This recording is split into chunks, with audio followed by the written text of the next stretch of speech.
mākslīgais intelekts un e-veikals. Atzīšos, man ir vairāki e-veikali, un vienā no tiem man ir jāieliek diezgan daudz preču. Un Google SEO saka, raksti katrai precei unikālu, interesantu aprakstu.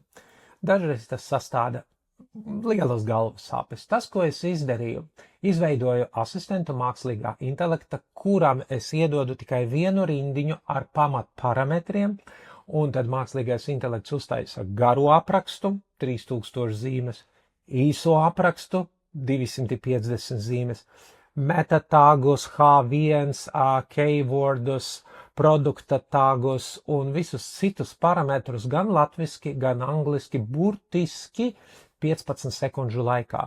Tas, kas man paliek, vienkārši iekopēt. Un katru reizi tas ir unikāls teksts, jo tā es tam palūdzu.